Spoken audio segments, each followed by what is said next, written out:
마음을 이제 우리가 이해하는 데는 여러 가지 방법이 있는데 그 중에 이제 단체, 뭐 국가, 뭐 지역 이런 것들을 비교하는 것도 큰 도움이 돼요. 우리가 대한민국 하면 대한민국 5천만 명들이 모여서 만들어진 나라고 대한민국의 특성이 있죠. 뭐 영국 하면 영국의 특성이 있고 프랑스 하면 프랑스의 특성이 있고 이집트 하면 이집트의 특성이 있어요. 그걸 하나의 개체로 사람으로 놓고 보면 영국이라는 사람, 미국이라는 사람, 이집트라는 사람, 일본이라는 사람 성격들이 이제 드러나죠. 성격들이 일본 왜 여러분들이 황산 스님의 성격, 유병수 거사님의 성격, 나영보살님의 성격, 보살님들의 성격, 각자마다 성격이 있는 것처럼 그런 것도 나라마다 성격들이 있어요. 그리고 지역마다 이렇게 울산은 울산 지역만의 뭐 많은 특성이 있는 건 아니지만 어느 정도 특성, 대구는 대구대로 특성, 부산은 부산대로 특성. 그 말은 사람도 하나로 이루어져 있는 것 같지만 하나로 이루어지는 게 아니다.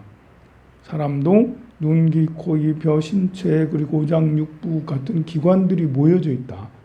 그들이 다 모여져서 이렇게 잘 조화롭게 뭐 혈액순환도 잘 되고 기혈순환이 잘 되면 건강하고 육체적으로 또 육체만 있는 게 아니라 생각이라는 마음이라는 것이 있어서 108가지 마음들이 있다. 복잡하게 뭐 슬픔, 기쁨, 들쁨, 우울함, 뭐 분노 뭐 이런 것들이 여러 가지가 모여서 마음을 이루고 이 몸하고 마음하고 이것이 나를 구성하는 요소들이라는 거죠. 마치 대한민국에 5천만 명이 있고 5천만 명 중에 내가 있는 것처럼 마음도 5천만 가지 많은 것들이 모여져서 내 몸이라는 이 몸뚱아리가 있어서 나라고 하는 이런 것들이 있다라는 것이죠. 그러니 나의 발전과 국가의 발전은 서로 연관지어서 생각할 수 있어요. 나는 발전하고 싶은가? 아니면 이대로 있고 싶은가? 아니면 뭐 더 이렇게 마이너스 성장, 오히려 더 나락으로 더 떨어질 것인가? 이런 것들은 국가나 단체, 뭐 예를 들면 황룡사 같은 내가 다니는 절 황룡사, 수천 명이 같이 불자 공동체가 되는 황룡사의 성장은 어떤 식으로 이루어질 것인가? 이런 것들은 나 개인의 성장은 어떻게 이루어질 것인가라도 비슷하다고 할 수가 있겠죠. 대한민국은 어떤 식으로 성장할 것인가? 어떤 식으로 망해가는 것인가 또 생각을 해요. 어떤 식으로 아프가니스탄 같은 경우 어떤 식으로 망해가는가? 아프가니스탄이 뭐 그들의 전성기라고 해봐야 아직은 뭐 사실 좋았던 때가 거의 없었습니다. 50년대, 60년대, 70년대 초까지 그래도 이렇게 히피들이 이렇게 인도 여행 가는 걸 좋아했잖아요. 히피들이 제일 좋아했던 것이 인도지만 더 좋아했던 것이 아프간이라고 그랬거든요. 왜냐하면 아프간은 2차 세계대전도 영향을 받지 않았어요. 그쪽에 신기하게. 그리고 그때는 왕정이었는데 나름 왕정이 안정이 돼 있었고 개혁적으로 나라를 발전시키기 위해서 그 왕들이 나름 노력을 했었거든요. 그래서 나름 조용했고 깨끗하고 아름다웠어요. 그 지형적으로 아프가니스탄이 힌두쿠시 산맥, 히말라야 산맥 저 위에서부터 커다란 산맥, 힌두쿠시 산맥이 쭉 밑으로 이란 쪽을 향해서 쫙 내려오는데요. 어마어마해요. 높이가 7,700m부터 해가지고 쭉 6,000m대, 5,000m대, 3,000m 쭉 내려오는데 평지도 굉장히 많아요. 평야도 굉장히 많다라는 거예요. 그 많은 평야에서 다 이제 양귀비를 기르고 있어요. 양귀비는. 심지어 이렇게 그 아프간 정부군 앞에까지도 양귀비를 굴러. 미군들은 이제 이 양귀비를 그 양귀비가 길러지면 안 되니까 단속을 많이 했거든요. 그래서 직접 찾아가서 막 불태우기도 막 하고 그랬는데, 그런데 그 군부 그 정부군 아프간 정부군 앞에는 안 가. 왜냐하면 아프간 정부군 앞에는 양귀비가 있을 수가 없잖아요, 그죠?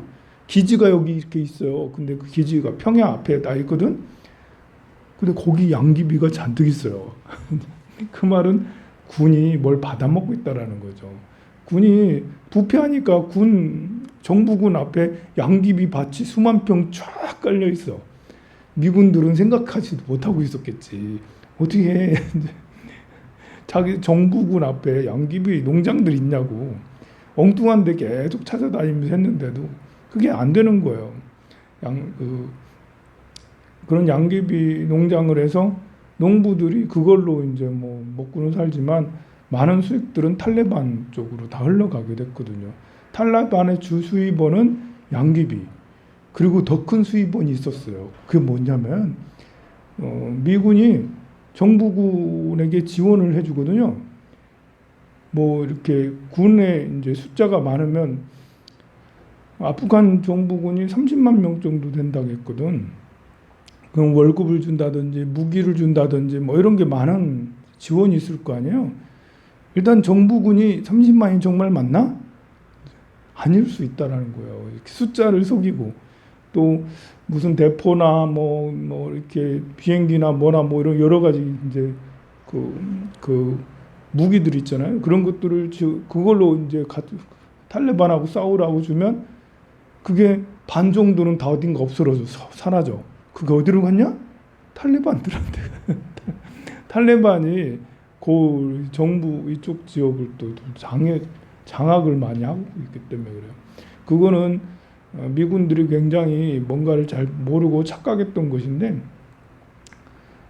아프간은 타슈틴족이라는 이 종족이 주종족이 되고 그 종족이 이렇게 그 정치를 많이 하고 그렇게 하는데요.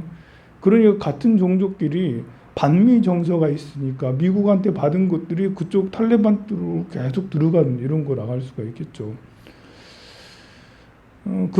그렇게 해서 이제 뭐 이렇게 그런 것들이 아프간이 희망이 없는 그런 곳으로 되지 않았나. 어제는 또 이렇게 그 카불 공항에서 폭탄 테러가 있었잖아요. 그래가지고 미군이 13명 죽고 그 다음에 이제 사람들 한 60명인가 죽고 엄청 많이 죽고 이제 다친 사람만 해도 수백 명이 또 다쳤거든요. 그거는 또 IS가 있대. 야, 참, 뭐 알카에다든지 무자헤딘이라든지 뭐 탈레반이라든지 IS라든지 뭐 중동은 어떻게 참 난감합니다. 그럼 중동들은 저렇게 왜 그렇게 됐나 해보면, 야, 이거는 이슬람이라는 것 때문에 그런가? 이슬람이라는 종교 때문에 지금 그 종교가 이상한 종교라서 이슬람을 믿는 사람들이 지금 IS가 되고 탈레반이 되고 알카에다가 되고 이렇게 되나? 이런 생각을 또 충분히 이제 할 수가 있겠죠. 만약에 불교가 이제 그쪽에 많이 유포가 돼 있다면 이런 식으로 하진 않겠지. 성전, 지하드 이러면서 죽음을 불사하고, 이번에도 어제도 자살 폭탄 테러예요. 생각을 해보세요. 폭탄을 두르고 글로 들어가가지고 2명이 그렇게 해서 자살 폭탄을 터뜨렸다라는 거잖아요. 자기는 죽어 5명까지. 여러분들은 그렇게 할 수 있겠어요? 어렵죠, 그죠? 내가 약간 애국심이 있거든요. 그래가지고 나도 그런 생각을 해보면, 야, 내가 폭탄을 들고 적진에 들어가서 이렇게 내가 할까? 이게 아무래도 황룡사가 있는데요. 그런데 그건 참 쉽지가 않은 건데, 이렇게 지하드 같은 종교적 이념이 같이 곁들여지고 민족주의와 종교적 이념이 합쳐졌을 때 일어나는 그런, 사람이 혼자서는 착해요. 한 개개인은 착해요. 근데 같이 모여져 있으면 잔인할 수 있다라는 게 또 사람이에요. 보면 사람이 극악무도해질 수 있는 거는 혼자서는 극악무도 술 마시면 또 달라져요. 술 마시면 이제 뭐 극악무도할 수는 있겠지만 혼자서는 극악무도하기 굉장히 어렵거든요. 근데 여러 사람하고 같이 있을 때 거기서 권력을 쥐고 날 때는 극악무도해질 수가 있죠. 독재자들이 다 그렇게 그렇잖아요.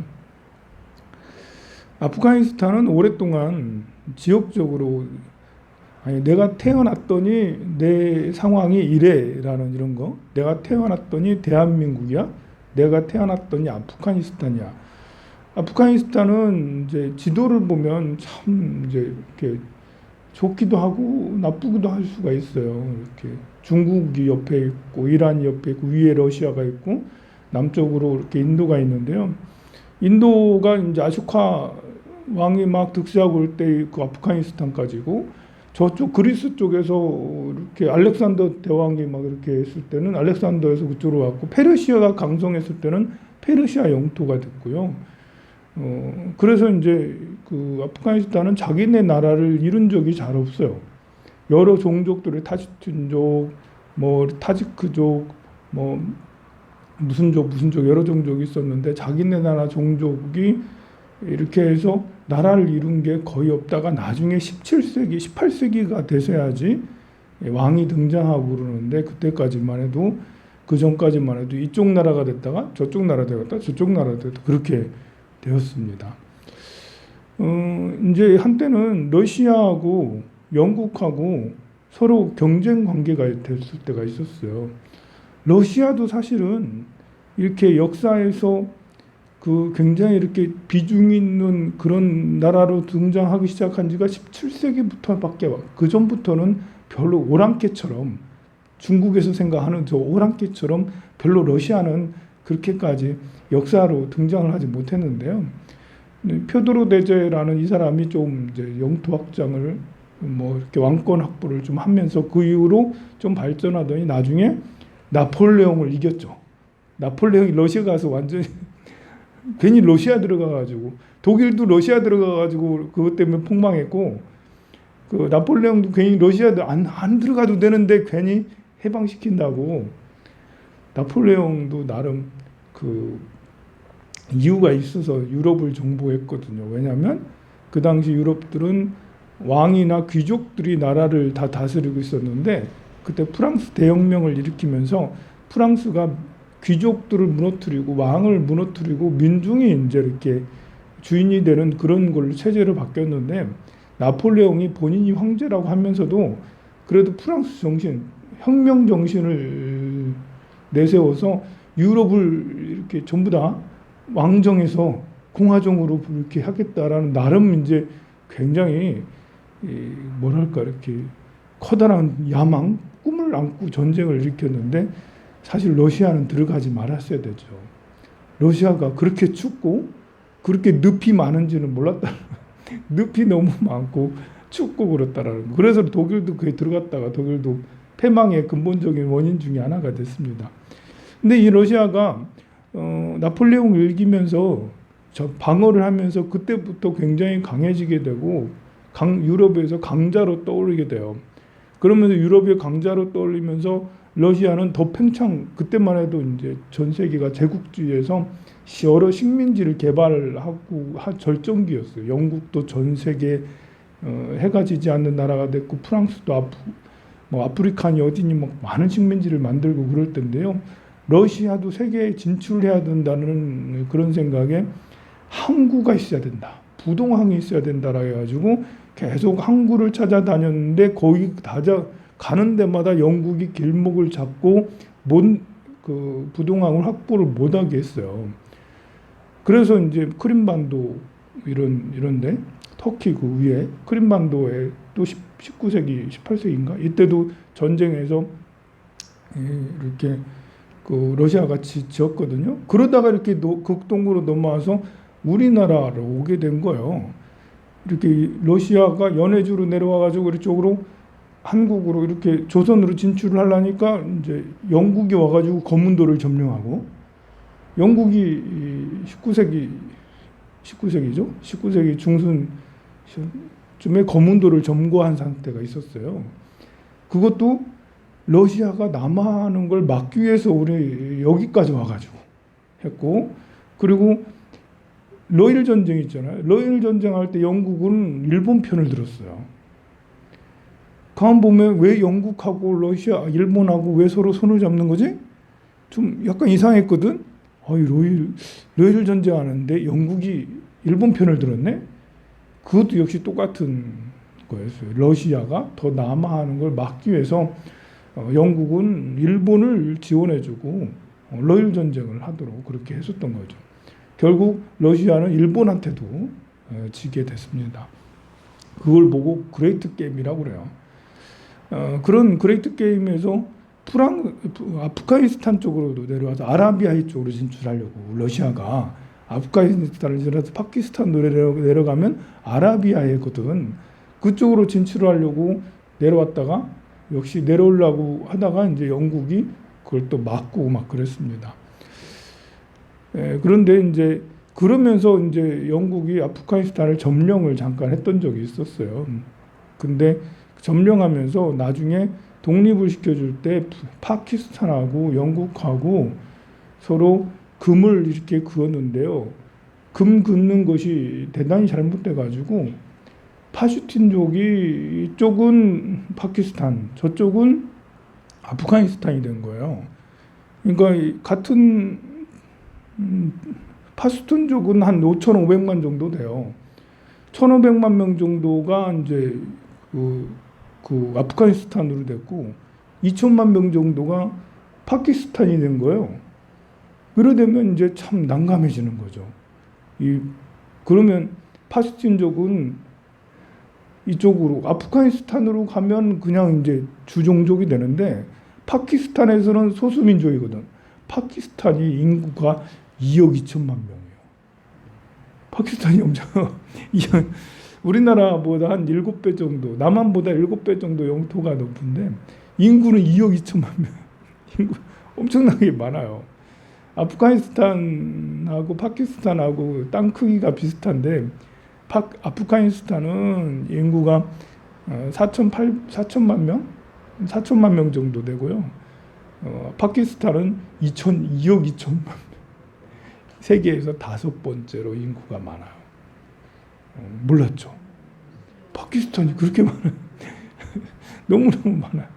그러니까 파슈틴족은 아프가니스탄 쪽으로 가면 주종족이 되고 아프가니스탄을 전부 다 다스릴 수 있는데 이쪽으로 파키스탄에서는 소수민족이야. 소수민족이. 아니 2천만 명도 굉장히 많은데 2억 2천만 명 중에 2천만 명 그렇게 안 많은 거예요. 그리고 이 파슈틴족은 주로 힌두쿠시 산맥 위주로 살았거든요. 그냥 산이 아니고 히말라야 그 힌두쿠시 산맥 5,000m, 7,000m, 6,000m 질비한 곳에서 수천 년 동안 거기서 파슈툰족이 뿌리내리고 살았으니까요. 그 성정이 어떻겠어요. 인구도 적은 게 아니고. 그러니 이들 성격은 만만치가 않았던 거예요. 그래서 이렇게 파키스탄이 러시아에게 점령을 당할 때 있었어요.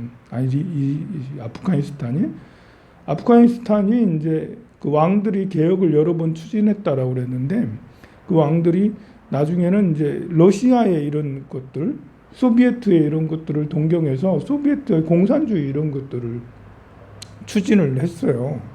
그래서 소비에트의 사람들을 보내서 유학도 시키고 또 거기에 군인들 훈련도 보내고 그랬었는데 그런데 이제 거기 소비에트에 가가지고 배워온 것이 공산주의를 또 배워왔어. 그 왕은 본인은 공산주의를 좋아하는데 이렇게 우리도 그렇게 한번 해볼까 하는데 거기 가서 온 사람들이 공산주의적 혁명가적 성격을 가지고 있는 거예요. 그러니까 그게 또 다른 거, 입장이 다른 거죠. 권력자가 혁명주의적, 그리고 공산주의적, 사회주의적 생각을 갖고 있는 거하고 민중들이 혁명주의적 성격을 갖게 되면 이렇게 정부를 전복하겠다라는 그런 생각도 갖게 되잖아요. 그때부터 이제 민중을 탄압하게 되고 공산주의를 탄압하게 되고 공산 정권 비슷하게 들어왔어도 그렇지 않은 사람들을 탄압하게 되면서 그때 이제 무자헤딘이라는 것이 형성이 되고 더 이상 유지가 안 될 것 같으니까 이제 러시아에서 소련에서 아프가니스탄을 침공하게 되는 게 1979년입니다. 되게 복잡한 이야기인데요. 계속 여러 번을 공부를 해야지 겨우겨우 파키스탄을 이해할 수 있을 정도로 복잡해. 민족도 14개 민족이나 되고. 근데 이 다민족이라는 것은 굉장히 리스크가 큰 거예요. 이거는 내 마음이 복잡한 거랑 비슷해. 내 마음이 우울할 때는 굉장히 우울하고, 즐거울 때는 즐겁고, 뭐, 이렇게, 그냥 평온할 때는 평온하고, 마음이 왔다가 뜨거웠다, 이렇게, 뜨거웠다, 차가웠다 하면 견디기가 쉽지가 않잖아요. 마음이 조화로워야 되잖아요. 조화롭다라는 것은, 누구한테 비난을 받았을 때, 비난받은 그 마음을 내가 너무 이렇게 이상하게 분노를 느끼는 것을 좀 조절을 해서 이렇게 평온할 수 있고, 또 기쁨이 막 넘쳤을 때도 역시 그럴 때도 내가 조절할 수 있고, 내가 화가 났을 때, 짜증 났을 때 이런 것들을 조절할 수 있는 것이, 조절을 해야지 마음이 이렇게 평온해지고 마음이 성장하고 할 수가 있는 거거든요. 이렇게 그런 14개 민족들이 있는데 그 민족들이 조화로워야 되는데 그걸 조절을 못하면, 그러면 이제 한쪽이 독점을 하게 되고, 독점이 되면 그다음부터는 문제가 심각하죠. 왜냐하면 독점이라는 것은 불평등을 낳아서 다른 종족, 많은 종족, 다수의 종족들은 불평등하게 차별을 받게 되는 거죠. 우리 마음도 똑같아요. 우리 마음도 108가지 마음이 있는데 어떤 한 마음이 독점을 하게 되면 다른 것들을 정신을 못 차려요. 예를 들면 분노라는 것은 내 마음을 가장 빨리, 가장 강하게 독점을 해요. 생각을 해보세요. 화가 나면 눈이 뒤집히잖아요. 그건 아무 생각이 안 나요. 화라는 것이 내 마음을 독점하게 되면 다른 것들은 삐리삐리해가지고 일어날 줄 몰라요. 다른 생각이 일어날 줄 몰라요. 그럼 어떻게 되겠어요? 마음이 큰 상처가 되고, 다른 것들은 잠재되어 있지만 그것이 삐리삐리하게 되니까 점점 이제 이렇게 이상하게 되는 거죠. 내가 분노가 치밀어 올라도 그 가운데 기쁨이라는 것도, 우리가 화가 나면서도 기쁠 수가 있고 기쁘면서도 화가 날 수 있어요. 여러분들이 마음의 고수가 되면 그걸 할 수가 있어요. 우울하면서도 즐거울 수 있고요. 즐거우면서도 고독할 수가 있고, 고독하면서도 행복할 수가 있어요. 그것은 마음의 원리를 잘 이해하면 돼요. 내가 조절할 수 있으면 돼요. 그것이 이렇게 지역 간의 갈등 이런 것에서도 마찬가지죠. 대한민국 있으면 전라도, 경상도, 충청도, 강원도, 경기도, 서울, 뭐 부산, 대구, 뭐 이런 것들이 서로 어디가 뭐 서울이 더 우세하고, 그러면서도 부산이 우세, 부산이 우세하면서도 울산이 우세. 다들 전국 지역이 건강하면 서울이 좋은 일 생겼어도 울산에서도 좋은 일 생겨, 이런 거거든요. 14개의 종족이, 타슈틴족이 다수고 많다 하더라도 다 모든 종족들이 건강하면 타슈틴족이 잘 나가는데 타지크족도 잘 나가, 우즈벡족도 잘 나가. 이렇게 서로가 잘 나가면 어디가 좀 치우치더라도 그것이 금방 또 다시 다 되살아날 수 있는 거예요. 우리가 행복감이 상처받을 때가 있지만 다시 우리가 이제 건강하다면 행복감이 금방 다시 일어날 수가 있는 것도 마찬가지입니다. 뭐 이렇게 특히 요즘에 이제 뭐 아프간 문제로 계속 여러분들한테 아프간 얘기를 하는데, 갑자기 대한민국 사람들이 아프간 뉴스들이 많이 나오고 전 세계에 대한 이런 외신 뉴스들에 관심이 참 많아진 것 같아요. 뉴스가 자주 나온다라는 건, 굉장히 외신 뉴스가 자주 나온다는 건 저는 바람직하다고 생각을 해요.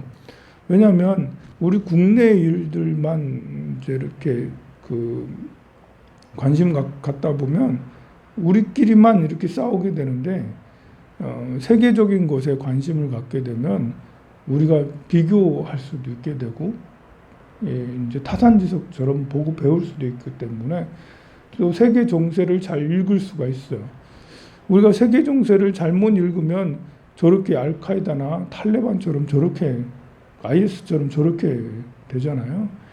우리가 세계 정세를 잘못 읽고 이렇게 그 잘 읽었을 때는 대한민국도 굉장히 발전했었고 세계 정세를 잘못 읽고 잘못 판단했을 때는 국가에 엄청난 재난들이 생겼어요. 선조 시대는 정말 굉장히 훌륭한 시대였기도 했어요. 선조 시대. 내부적으로는 훌륭했어요. 그때 오성과 하남도 그때 있었죠. 율곡과 이이도 그때 또 율곡이 같은 사람이네. 이황, 율곡 이런 사람들도 그때 시대 사람들이고요. 그때 한석봉도 다 그 선조 시대 얘기예요. 선조 시대 문인들이 엄청나게 많이 배출됐어요. 우리가 아는 많은 뭐 그런 정철 같은 이런 사람들도 다 선조 시대 사람들이거든요. 많은 문인들이 배출됐어. 그런데 결과는 임진왜란이에요. 임진왜란. 문화가 많이 발전됐다 하더라도 우리 세계 정세를 읽지 못했기 때문에 선조는 만약 임진왜란이 있지 않았다면 선조는 굉장히 그 훌륭한 왕으로 추앙받았을 거예요. 당시 우리 불교도 굉장히 발전됐었어. 불교도 서산대사, 삼명대사 그 선조 시대에 다 보면 대사들이 출연했을 때도 그때요 보면.